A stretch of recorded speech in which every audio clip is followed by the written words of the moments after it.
पास तो डीओपीटी के, finance ministry के बड़े-बड़े अधिकारियों के भी फ़ोन आते हैं। वो पूछते हैं कि मुझे क्या करना है इसमें? उसका नाम चाहे यूपीएस रख लो, चाहे एमपीएस रख लो, चाहे टीपीएस रख लो, चाहे अमित शाह मोदी पेंशन स्कीम रख लो, हमें उससे फ़र्क थोड़ी पड़ता है। आप पूछ रहे हो, कल का पता नहीं है, आप पूछ रहे हो 32 साल के बाद का। कि कोई बच्चा आज अगर ज्वाइन करता है किसी सरकारी संस्था में, तो उसे तो यूपीएस और एनपीएस तक मालूम भी नहीं होगा कि ये क्या है, और उसे आप आज ही बोल रहे हैं कि आज के आज आप चुनो कि आप क्या लोगे। आपकी सारी पॉलिसी फर्जी है, आपके सारे दावे फर्जी हैं और आपकी सारी इमेजिनेशन सब फर्जी है। All India NPS employee federation के राष्ट्रीय अध्यक्ष डॉक्टर मंजीत सिंह पटेल हमारे साथ जुड़े हुए हैं।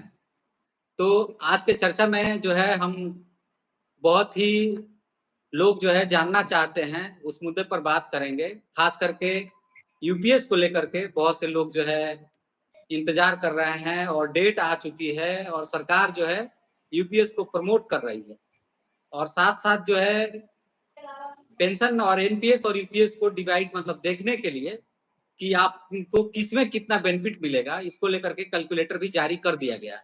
तो आप अगर हमारे चैनल पर नए हैं तो चैनल के साथ जुड़े रहिए और वीडियो में अंत तक बने रहिए। बहुत-बहुत धन्यवाद सर हमारे साथ जुड़ने के लिए। थैंक यू चंदन जी। अच्छा लगता है आपके साथ जुड़ते हैं तो। अच्छी बात होती है आपके साथ। तो सर सबसे पहला सवाल यही है कि अभी जो है आप देख रहे होंगे यूपीएस को लेकर के 30 जून तक जो है सरकार का डेट दिया हुआ है कि 30 जून के पहले जो है आप यूपीएस ऑप्ट कर लीजिए, नहीं तो यूपीएस नहीं मिलेगा, इस तरह का है। और कुछ-कुछ जगहों पर ऐसा भी देखने को मिला है जहाँ पर जो है जबरदस्ती बोले जा रहे हैं कि या तो आप एनपीएस या यूपीएस चुनिए। जबकि गजट जारी हुआ था उसमें बोला गया था कि अगर आप यूपीएस नहीं चुनते हैं तो आपको एनपीएस में ही रहेंगे।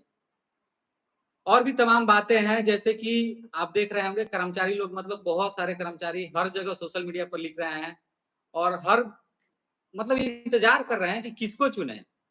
अभी तो कैलकुलेटर जारी हो चुका है तो उसके आधार पर अगर आप कुछ देखे होंगे और डिसाइड किए होंगे तो अपनी बातों को रखें कि क्या कर्मचारियों को क्या चुनना चाहिए अभी कैलकुलेटर जारी होने के बाद। चंदन जी देखो ऐसा है कि पहली बात तो कि आप यूपीएस को अगर नहीं चुनते हैं तो एनपीएस को तो चुनने की कोई बात ही नहीं है, एनपीएस में तो आप ऑलरेडी हैं ही। अगर आप यूपीएस को नहीं चुनेंगे तो इसका मतलब आप एनपीएस में बने रहेंगे। दूसरी बात, यूपीएस तो एनपीएस के अंडर में ही है, वो कुछ अलग से नहीं है। एनपीएस में कॉर्पस बेस्ड पेंशन है, जितना कॉर्पस उसके हिसाब से पेंशन। 40% आपको कंपल्सरी एन्युटाइज्ड कराना है, मैक्सिमम आप चाहो तो 100% कॉर्पस को एन्युटाइज्ड करा लो। तो ये तो हो गई एनपीएस। अगर आपको एश्योर्ड पेंशन चाहिए, जिसे उन्होंने पेंशन की बजाय एश्योर्ड पे आउट कहा है। अगर आपको एश्योर्ड पेंशन चाहिए, तो आप यूनिफाइड पेंशन स्कीम के विकल्प को चुन सकते हैं। तो अब जो आपका सवाल है कि कर्मचारी चुने या ना चुने, तो चंदन जी यूनिफाइड पेंशन स्कीम हर कैंडिडेट के लिए अलग-अलग होगी। ऐसा नहीं कि अगर मेरे लिए यूपीएस बढ़िया है तो वो आपके लिए भी बढ़िया हो, ये नहीं हो सकता। सबकी लेंथ ऑफ सर्विस अलग है, सबका ग्रेड पे अलग है, लेवल अलग है, सबके पास अलग-अलग कॉर्पस होगा। दूसरी बात है, जो सबसे बड़ा फैक्टर है इसमें, वो है कि रिटायरमेंट के बाद कौन कितनी लंबी ज़िंदगी जिएगा, जिएगा या नहीं जिएगा। तो यूनिफाइड पेंशन स्कीम तो उसमें तो सबसे बड़ा महत्वपूर्ण फैक्टर तो यही है। तो मैंने पहले भी बोला है कि जिनकी नौकरी 20 साल से कम है या 20 साल तक है या 20-21 साल तक भी है, तो उनके लिए तो फिलहाल यूनिफाइड पेंशन स्कीम एनपीएस से बेहतर हो सकता है। मैंने हमेशा बोला है, मैं आज भी बोल रहा हूँ इस बात को, क्योंकि 20 साल में छोटी नौकरी का मतलब ये कि नौकरी कोई छोटी-बड़ी नहीं होती, मेरा कहने का मतलब ये है कि जिनमें वेतन छोटा है, कम है वेतन। यानी अगर मैं बात करूँ कि लेवल 1 से लेवल 6-7 तक, तो वहाँ हाँ, सैलरीज़ कम है, खास करके लेवल 1 से लेकर के लेवल 5 तक। तो वहाँ 5 तक, हाँ। हाँ, वहाँ वेतन कम है तो डिडक्शन कम है, डिडक्शन कम है तो कॉर्पस भी कम ही होगा। तो उन्हीं के साथ सबसे बड़ी समस्या भी है। तो एनपीएस चूँकि कॉर्पस बेस्ड है पेंशन पेंशन तो पे कॉर्पस ज़्यादा इकट्ठा नहीं हो पाएगा तो बढ़िया पेंशन नहीं मिल पाएगी। तो मैं उन लोगों को तो साफ-साफ बोलता हूँ कि अगर आपकी नौकरी कम है, 15-20 साल की ही है, तो फिर आपकी मजबूरी है यूपीएस में जाने की, क्योंकि कुछ नहीं से तो कुछ बेहतर है। ऑप्शन आपके पास 2 ही हैं, थाली आपके पास 2 ही हैं, खाने की, एक थाली में एनपीएस है और एक थाली में यूपीएस है। अब आपको दोनों में से एक ही खाना है, अब भूखे भी हैं आप, नहीं खाएँगे तो मर जाएँगे, कब तक भूखे रह सकते हैं? तो वो तो तय करेगा। देखिए, सबसे बड़ी बात चंदन जी ये है कि सेंट्रल गवर्नमेंट में खास करके जो जीडीएस भर्ती हुई, ग्रामीण डाक सेवक जो पोस्टल डिपार्टमेंट की भर्ती हुई या रेलवे में भी बहुत सारे कर्मचारी हैं, मेरे पास फ़ोन आते हैं। वो 15-20 साल की नौकरी में या तो रिटायर हो चुके हैं या होने वाले हैं। कॉर्पस हुँ। बहुत कम है, उनका बेसिक सैलरी भी बहुत कम है। अभी पे कमीशन आएगा तो थोड़ा बेसिक ठीक हो जाएगा। तो उन लोगों के लिए मैं कहता हूँ क्योंकि जो रिटायर हो चुका है 4-5 साल से एनपीएस में पेंशन ले रहा है, 1000-2000 रुपए की, तो कम से कम 4-5 उसे लाख 15 रुपए कॉर्पस है, बहुत सारे लोगों का, रेलवे का हम जी, बता रहे हैं, ग्रुप डी जी, कर्मचारियों का, जी, जिनका कॉर्पस 5 लाख, 6 लाख है, वो रिटायर हो चुके हैं। 4-5 बिल्कुल। लाख तक के हम देखे हैं मिनिमम। जी, जी। तो चंदन जी अब सोचो मान लीजिए किसी का 10 लाख कॉर्पस है, मान लो कोई 15 साल की नौकरी में ही रिटायर हो गया, टोटल कॉर्पस 10 लाख, 10 लाख में से 6 लाख उसको दे दिया गया और 4 लाख की जो पेंशन बनी वो बनेगी 2000 रुपए, 2000 से 2100 के आसपास। अब वो हुँ, 4 साल उसको हो गया रिटायर हुए, तो वो 2100 की पेंशन से पिछले 4 साल से गुज़ारा कर रहा है। अब उसके पास कम से कम यूनिफाइड पेंशन स्कीम का एक विकल्प खुल गया। अब क्या है 4 साल से ले रहा है तो 4 साल पीछे से उसे 10,000 प्लस डियरनेस अलाउंस या डीआर कह लीजिए, कम से कम 12-14 हज़ार रुपए की पेंशन तो उसको मिलेगी मिलेगी, 10,000 प्लस डीआर। तो वो पीछे तक की उसको पेंशन मिलेगी। हाँ, उसको जो 6 लाख रुपए मिले हैं, उनमें से उसको करीब-करीब 90% वापिस करना पड़ेगा। नियम ये है। तो उसे जो हुँ, 4 साल पीछे की जो पेंशन मिलेगी तो उसमें से वो बैलेंस हो जाएगा। तो हो सकता है कुछ लोगों को देना पड़े, कुछ को ना भी देना पड़े, ऐसा भी संभव है। तो कम से कम जिसको 2000-2100 पेंशन मिल रही थी, उसको आज की डेट में साढ़े 15,000 15,500 रुपए की पेंशन तो मिनिमम मिलेगी ही मिलेगी। तो उस आदमी के लिए तो ज़रूरी है कि भाई वो यूपीएस में जाए कम से कम जब तक ओपीएस की बहाली नहीं होती, तब तक तो कम से कम उसे कुछ तो मिलेगा बेहतर, क्योंकि अब आगे कितनी ज़िंदगी है कुछ नहीं पता। अब मैं बात करता हूँ उन लोगों की जिनकी नौकरी लंबी है, 25 साल से ज़्यादा की है, 30 साल से भी ज़्यादा की है और कोई छठे ग्रेड पे में है मतलब छठे लेवल पर है, कोई 7वें, कोई 8वें, 9वें, 10वें, 12, 18 लेवल तक लोग नौकरी करते हैं। तो सबका हुँ। वेतन अलग-अलग है। तो अब उनके पर्सन टू पर्सन केस पे वैरी करेगा। अब मान लीजिए देखिए एक एग्ज़ाम्पल से मैं आपको समझाता हूँ कि एक आदमी जो लेवल 7 पे भर्ती हुआ और लेवल 9 पे प्रमोशन होते-होते वो रिटायर हो गया और मान लीजिए 30 साल की उसकी नौकरी है। तो 30 साल की नौकरी में जो एनपीएस में टोटल कॉर्पस इकट्ठा होगा, उससे जो अगर वो 60% निकाल ले क्योंकि एनपीएस में 60% निकालने की सुविधा है, आप 60% निकाल सकते हैं। हुँ, तो अगर आपने 60% निकाल लिया और 40% की आपने एन्युटी करवाई, तो उस एन्युटी से जो पेंशन बनेगी और फिर अगर आप उसे कंपेयर करिए यूपीएस से, यूनिफाइड पेंशन स्कीम से। अगर यूपीएस में 25 साल से चूँकि ज़्यादा नौकरी है, तो यूपीएस में जो उसे लमसम अमाउंट मिलेगा, वो ज़रूर कम मिलेगा। लेकिन हुँ, उसे 50% जिसे आप अंतिम बेसिक कह रहे थे, वो अंतिम एवरेज हो गया। उससे ज़्यादा तो फ़र्क नहीं पड़ेगा कि भाई चलो ठीक है, उसे ₹1500 का फ़र्क पड़ेगा। तो जो 12 महीने की एवरेज बेसिक सैलरी होगी, उसका 50% ये गारंटी है प्लस डियरनेस अलाउंस या डीआर, डियरनेस रिलीफ उसे मिलेगा। तो जो दोनों की पेंशन में जो अंतर होगा, उसमें यूनिफाइड पेंशन स्कीम की पेंशन ज़्यादा पड़ेगी, ज़्यादा मिलेगी और थोड़ी बहुत नहीं, कम से कम डेढ़ गुने का अंतर आएगा। अगर एक जगह ₹100 एनपीएस में अगर ₹100 पेंशन बनेगी, तो यूनिफाइड पेंशन स्कीम में वो 150 रुपए पेंशन बनेगी। अब दिक्कत ये है कि मान लो यूनिफाइड पेंशन स्कीम वाले ने यूपीएस ऑप्ट किया, ऑप्ट करने के बाद उसने क्या किया, केवल लमसम अमाउंट लिया और 50% पेंशन लेना शुरू किया, और 2 महीने बाद मर गया गलती इत्तेफाक से। 2 महीने बाद अगर मर गया तो उसकी पत्नी को जो पेंशन मिलेगी, वो उस मिलने वाली पेंशन की केवल 60% होगी। ये दिक्कत है। चलो ठीक है, अगर पत्नी भी 2, 4, 6 महीने बाद मर गई, तो उसके बच्चों को फिर कुछ नहीं मिलेगा, क्योंकि बच्चे तो माइनर होंगे नहीं, बड़े हो चुके होंगे, डिपेंडेंट तो होंगे नहीं उस समय। अच्छा, एनपीएस में क्या है, एनपीएस में पेंशन कम बनेगी यूपीएस के मुकाबले, लेकिन अगर वो मर गया, रिटायरी, तो उसकी पत्नी को जो पेंशन मिलेगी वो बिना डिडक्शन के मिलेगी, क्योंकि वो एनुटाइज्ड पेंशन है। हाँ। तो वो अगर 100 रुपए पेंशन मिल रही थी तो वो 100 ही मिलेगी उसको। फिर मान लीजिए पत्नी भी मर गई 2 महीने बाद, 4 महीने बाद, तो जो वो पैसा जिसकी एन्युटी कराई थी आपने 40%, वो पैसा उठा करके उनके नॉमिनीज को दे दिया जाता है, ये अंतर है। तो अभी इसलिए जो है चंदन सर, चंदन जी, मैं बोलिए इसलिए बोलिए। कहता हूं, अब ये बात तो किसी को नहीं पता कि रिटायरमेंट के बाद कौन कितना जिंदा रहेगा। तो हम इसको एक एक प्लेटफॉर्म पर, एक स्टैंडर्ड प्लेटफॉर्म पर हम इसको कंपेयर करके अगर हम देखें, हमें क्या चाहिए, हमें चाहिए ओपीएस, हम डिमांड करते हैं ओपीएस की। तो अगर आपको सरकारी पैसे से लालच नहीं है, अगर आप, चूंकि आप ओपीएस की डिमांड कर रहे हैं, ओपीएस में क्या है, आपका अपना जीपीएफ मिलेगा, सरकार का हाँ। वाला हिस्सा नहीं मिलेगा, जाहिर सी बात है। और जो लोग ओपीएस में कन्वर्ट भी हुए हैं, तो उनमें सरकार ने अपना अंशदान वापस ले लिया ब्याज सहित, और कर्मचारी का अंशदान ब्याज सहित उसके परिवार को या उसको दे दिया।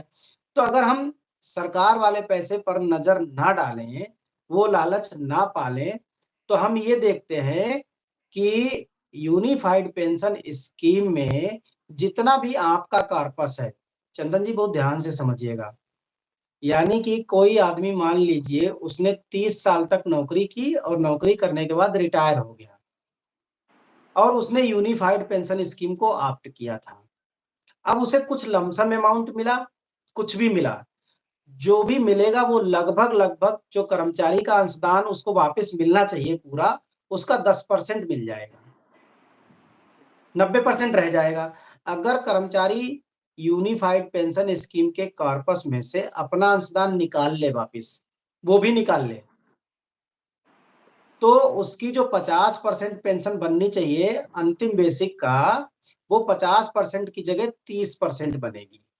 यानी कि 20% का नुकसान है ओपीएस के मुकाबले यूनिफाइड पेंशन स्कीम।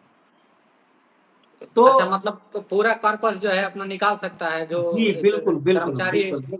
कर्मचारी के देखिए, अकाउंट से जो कटे हुए हैं। जी देखिए, एनपीएस में क्या है, आपका 10 रुपए कटता है या 10% कटता है, सरकार हम्म। 14 रुपए डालती है, 14% डालती है, तो 10 + 14 मिलके बन गया 24। और सरकार कहती है जितना भी ये पैसा हो गया, मान लो ये इकट्ठा हो गया 100 रुपए रिटायरमेंट वाले दिन, तो आप उसमें से 60 रुपए ले सकते हो। लेकिन अगर देखा जाए तो आपके उसमें 41 रुपए बनते हैं, आपका जो शेयर है वो 41% है वहां पर, लेकिन सरकार आपको दे रही है 60%। तो इसी तरीके से यूनिफाइड पेंशन स्कीम में भी है। यूनिफाइड पेंशन स्कीम में 10 + 14 नहीं चलेगा, वहां 10 + 10 चलेगा। ये बात आप जान रहे हैं, क्योंकि जो 8.5% है वो पूल कॉर्पस में डाल दिया जाएगा, सरकार ने 4-4.5% बढ़ाया है।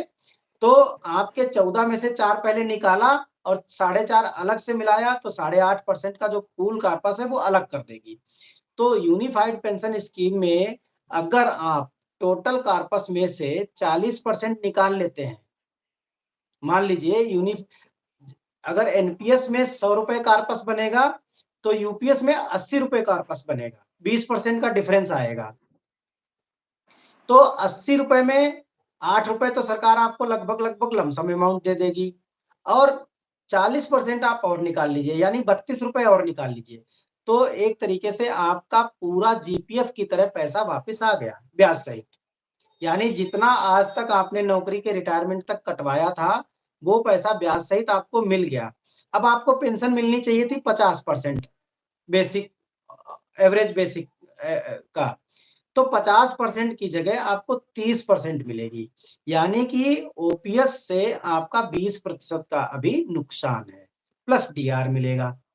तो अगर आपको लालच नहीं है सरकार वाले पैसे का, तो मैं कहूँगा कि भाई ठीक है, आपको गारंटी चाहिए, तो यूनिफाइड पेंशन स्कीम में be better option then NPS. अभी 20% का जो नुकसान है, हमारी लड़ाई वो है कि हमें 20% वो भी पूरा दिया जाए। वो कटौती अच्छा, नहीं तो होनी मान चाहिए। लीजिए जीवन जीवन प्रत्याशा अगर देखें, तो अभी के डेट में हमको तो लगता है कि 70-75 साल से ज़्यादा तो लोग जीने वाले बहुत कम हैं। नहीं, ये मिथक है। देखिए, अभी लोग ज़्यादा जी रहे हैं, कम नहीं जीते। पहले की अपेक्षा अब लोग लंबी सरकारी नौकरी करने वाले 80, 85, 90 तक जीते हैं। तो मरने वालों की संख्या कम होती है, 5% 7%। लेकिन फिर भी लाइफ तो अनसर्टेन है, अनप्रेडिक्टेबल है। कोई ये नहीं कह सकता वो कितने दिन ज़िंदा रहेगा। लेकिन अगर लालच नहीं है सरकार वाले अंशदान का, तो अब मान लीजिए किसी ने बड़ी नौकरी थी उसकी, करोड़ों में कॉर्पस इकट्ठा हुआ और उसने ले लिया यूनिफाइड पेंशन स्कीम। अनफॉर्च्यूनेटली वो साल भर के अंदर ही मर गया, तो उसका नुकसान है। उसकी पत्नी को जो 30% की जगह 18% मिलेगी पेंशन, मान लो वो भी साल 2 साल में मर गई। तो जितना उसके कॉर्पस वो अपने बच्चों के लिए छोड़ जाता है एनपीएस में, वो यहाँ पर नहीं है। ये दिक्कत है, तो इसलिए यूनिफाइड पेंशन। एक बात और क्लियर करिए, जैसे मान लीजिए कि आपने बोला कि 30% जो है यूपीएस में, हुँ। वो देखेंगे लगभग तो 30% का पेंशन मिल रहा है, 50% के बदले सरकार दे रही है। बिल्कुल, बिल्कुल। 25 साल से तो अगर आपकी ऊपर की नौकरी है, चंदन जी, हाँ, हाँ। जिसकी भी 25 साल से ऊपर की नौकरी है, अगर वो यूनिफाइड पेंशन स्कीम के कॉर्पस से अपना हिस्सा पूरा निकाल लेता है लमसम अमाउंट मिला के, यानी lump sum hmm, amount plus 40% of the individual corpus, तो उसका पूरा निकल आया, 50% हो गया पूरा। अगर वो ऐसा करता है, तो he will be paid by 30% of the last average basic salary plus dearness relief. हम कह रहे हैं कि 50% चाहिए, बस इतनी लड़ाई है। सरकार यहाँ पर हमारा पैसा वापिस तो करने के लिए बोल रही है, लेकिन उसमें पेंशन डिक्रीज़ कर रही है, वो कम कर रही है। तो जिसको 50 से 30 का दिक्कत ना हो, वो जा सकता है। अनसर्टेन है, हमें उससे लेना-देना नहीं है। हमें तो बस गारंटीड एश्योर्ड पेंशन चाहिए जब तक हम ज़िंदा रहेंगे। हमें चलो ठीक है 50 नहीं 30% सही, या वो ये सोचता है कि चलो ठीक है मैं थोड़ा 10% मैं छोड़ दूँगा। मान लीजिए वो सोचता है कि चलो मैं अपने हिस्से का भी 10% छोड़ दूँगा, तो वो 30% निकालेगा। तो 30% निकालेगा, तो उसकी जो लास्ट पेंशन बननी चाहिए वो 50% की जगह 40% बन जाएगी। तो 10% की गम खानी पड़ेगी उसको। लेकिन एक बात और है सर, एक बात ध्यान देने वाला है, थोड़ा-सा कैलकुलेशन करने पर, जैसे एनपीएस में अगर आप बोल रहे हैं, तो यूपीएस में अगर आप पैसा नहीं निकाले, हुँ, ठीक है? एनपीएस में अगर आप पैसा नहीं निकालेंगे, मान लीजिए 100% आपने पैसा छोड़ दिया, बढ़िया। आपको आपको नहीं निकालना है, आपने ग्रेजुएटी लिया रिटायरमेंट के बाद और चले गए, हुँ, आप 100% पेंशन बाँध रहे हैं। तो हुँ, उस मुकाबले अगर देखेंगे तो हुँ। एनपीएस में तो ज़्यादा फ़ायदे हैं। हाँ, तो कॉर्पस आप नहीं निकाल रहे ना। हाँ, कॉर्पस नहीं आप निकाल रहे हैं तो आप अपने 100% कॉर्पस को अपने नॉमिनीज़ के लिए छोड़ रहे हैं। यही हाँ, कर रहे हैं ना? तो जी, कॉर्पस जब आप नहीं निकाल रहे हैं, तो यूनिफाइड पेंशन स्कीम तो 10% फिर भी ज़बरदस्ती दे रहा है ना, लमसम के रूप में।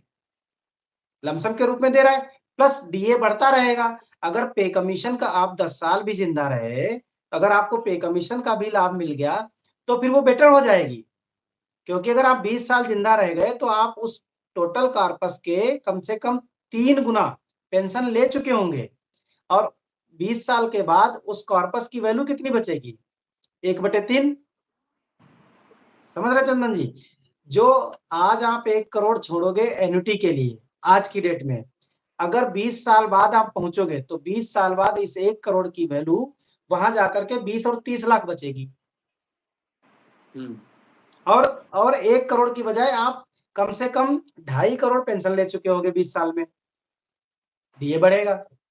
अगर पे कमीशन का लाभ मिल गया, तो वो 3 करोड़ ले चुके, मतलब 3 गुना ले चुके होंगे पेंशन। तो देखिए, मतलब सरकार ये कह रही है कि अगर आप ये रिस्क लेना चाहते हैं, तो ये वाली पेंशन स्कीम ले लो। और अगर आपको लगता है कि आपका कार्पस बड़ा हो जाएगा, लाइफ अनसर्टेन है, तो आप एनपीएस में बने रहो।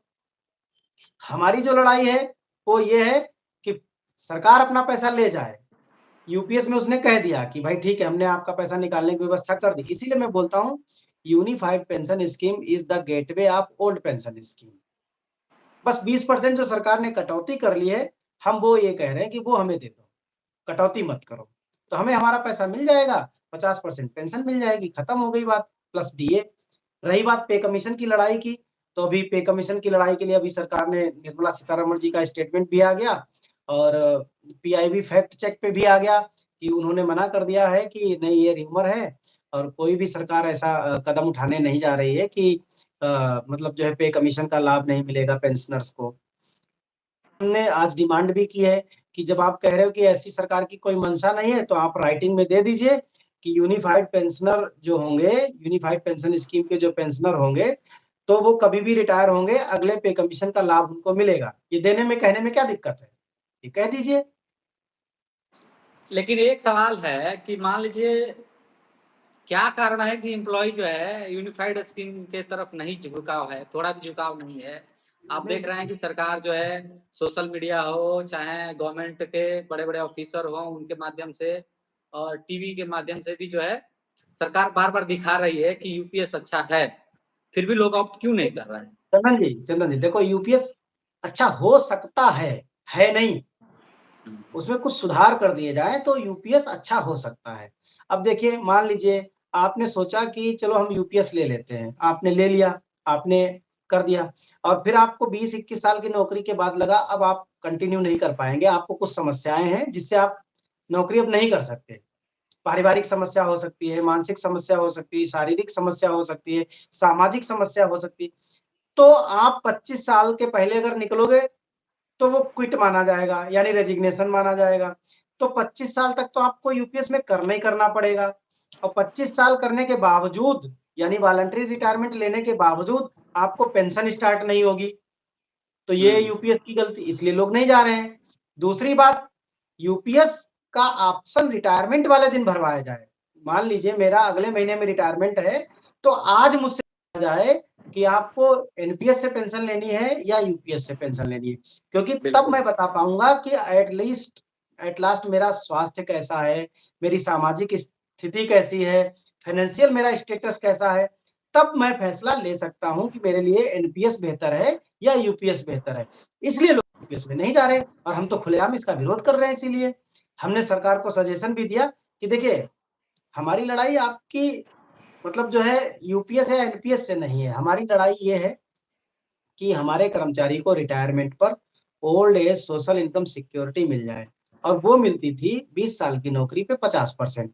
आपने 20 को बढ़ा करके 25 कर दिया, हम यहाँ भी गम खा जाते। लेकिन आप कह रहे हो कि 25 साल पे वॉलंटरी तो दे देंगे लेकिन पेंशन नहीं देंगे, तो हम नहीं मानेंगे, हम स्वीकार ही नहीं करेंगे यूपीएस को। आप उसका नाम चाहे यूपीएस रख लो, चाहे एमपीएस रख लो, चाहे टीपीएस रख लो, चाहे अमित सामूहिक पेंशन स्कीम रख लो, हमें उससे फ़र्क थोड़ी पड़ता है। हमारा कर्मचारी जब रिटायर हो रहा है, तो उसका पैसा उसको देने की व्यवस्था कर दो, ब्याज सहित। और अगर 20 साल की ऊपर नौकरी है, तो उसको 50% पेंशन दे दो। ये हमारी डिमांड है। ए चलो 20 का एक 25 और कर दिया। है जी, एक और सवाल है कि मान लीजिए जो सरकार का सबसे मतलब इसमें बुरा ये लग रहा है लोगों को कि कोई बच्चा आज अगर ज्वाइन करता है किसी सरकारी संस्था में, तो उसे तो यूपीएस और एनपीएस तक मालूम भी नहीं होगा कि ये क्या है और उसे आप आज ही बोल रहे हैं कि आज के आज आप चुनो कि आप क्या लोगे। तो तो कैसे चंदन जी डिसाइड मैंने कर बोला ना, पाएगा कि हमारे लिए कौन-सा अच्छा है? चंदन जी मैंने बोला ना, आज नहीं भरवाना चाहिए उनको। ये हाँ। रिटायर आप आपको पूछना है तो रिटायरमेंट के 1 महीना पहले पूछो, जब कागज़ हुँ, बनते हैं रिटायरमेंट पॉलिसी में नियम है कि कोई आदमी जब रिटायर होने वाला होता है, तो 2 से 3 महीने पहले उसके कागज़ तैयार करते हैं। हुँ। 2 से 3 महीना च लगते हैं उसमें, उस प्रोसेस में। उसका जीपीएफ फंड है या उसका इंश्योरेंस है, सारा सारा उसको क्लियर करते हैं।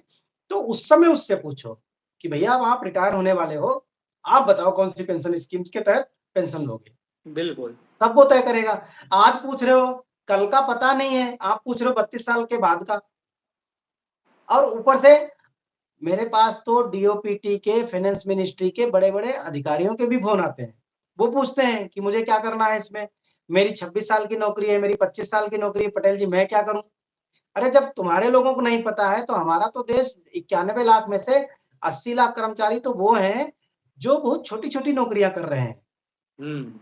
वो कहा ना तुम्हारे पास कोई सिस्टम है। देखिए इन्होंने कहा कि 30 जून लास्ट डेट है, एनपीएस से यूपीएस में जाने का और इनके यहाँ मेरे पास सैकड़ों ग्रामीण जो पोस्टल डिपार्टमेंट के हैं, डाक सहायक जो लोग थे, उनके फ़ोन आते हैं, वो कहते हैं हम अपने ऑफ़िस में जा रहे हैं, कहते हैं हमको यूपीएस में ट्रांसफ़र कर दो। वो कहते हैं हमारे पास कोई सूचना ही नहीं है सरकार की तरफ से। मेरे पास गुजरात से फ़ोन आते हैं, मेरे पास सीआईएसएफ से फ़ोन आते हैं, कहते जो लोग बिल बनाते हैं, उनके फ़ोन आते हैं, बोलते हैं मैं वहाँ डीडीओ हूँ और हमने कहा तुम्हारी ट्रेनिंग नहीं हुई भैया क्या? तो बोलते हैं नहीं हमारे यहाँ ट्रेनिंग क्या है, स्टाफ कम है, कोई ट्रेनिंग के लिए गया, यहाँ 3 महीना रुका, उसने ट्रांसफर ले लिया, यहाँ किसी को कुछ पता ही नहीं है कि कैसे होगा और जो रिटायरी है उनका उनके पैसे का बैलेंस मतलब कैसे उसको मैनेज करेंगे? उसने 60% ले लिया तो उससे वापस लेना है कि नहीं लेना है तो कैसे लेना है? उसका तरीका क्या होगा? जो 40% की उसको एन्युटी मिल रही है उसका क्या होगा? उसको मतलब कुछ कोई किसी को ट्रेनिंग नहीं है, ये एकदम ब्लेंडर है। सरकार ने आनन-फानन जारी किया और इनकी मंशा नहीं है, किसी अधिकारी को कोई मंशा नहीं है कि कर्मचारियों को आसानी से उनको उनका न्याय मिल जाए। अगर उनकी मंशा होती, तो वो यूनिफाइड पेंशन स्कीम को पहली बात तो आज प्राप्त करने के लिए नहीं कहते, वो ये कहते कि हमने एक एश्योर्ड पेंशन स्कीम का विकल्प बना दिया है। अगर वो चाहिए तो आप रिटायरमेंट वाले दिन उसको भर देना और इसी तरह से और भी लोगों की ट्रेनिंग होती रहती, कर्मचारियों की। वो अपना जो बिल बनाते हैं, जो डीडीओज़ हैं या जो पीएओज़ हैं, उनकी प्रॉपर ट्रेनिंग होती, तो वो लोग अपना उनको दिक्कत नहीं रहती इन सब चीज़ों की। आप कह रहे हो 3 महीने में भरना है, जो वर्किंग लोग हैं, जो पहले से एनपीएस में हैं और ऑफ़िसेज़ में पता ही नहीं क्या करना है। दिल्ली गवर्नमेंट में 2 महीने के बाद इंडोर्स हो रहा है। 3 महीने का टाइम दिया, दिल्ली सरकार इंडोर्स ही 2 महीने के बाद कर रही है, अब उनके पास केवल 1 महीना बचा है।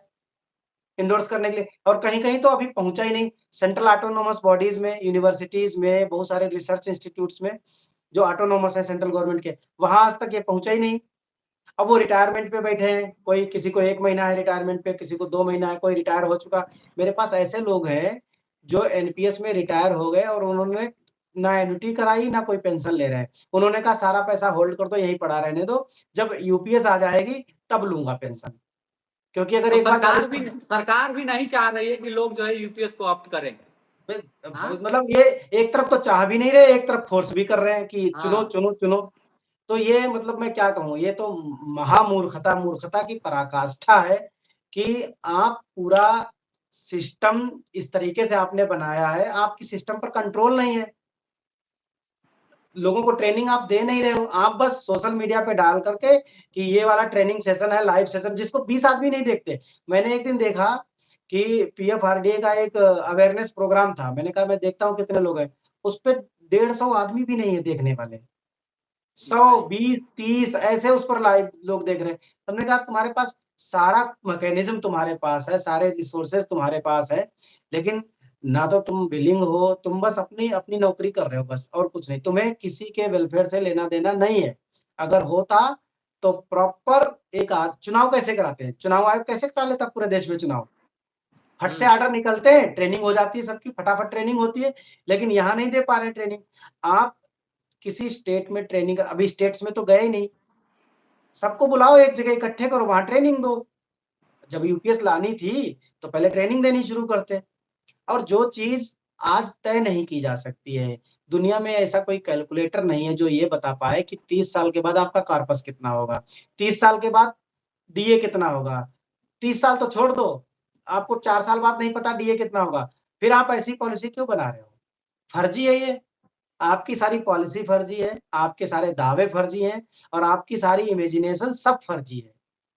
तो इसलिए इसका विरोध कर रहे हैं।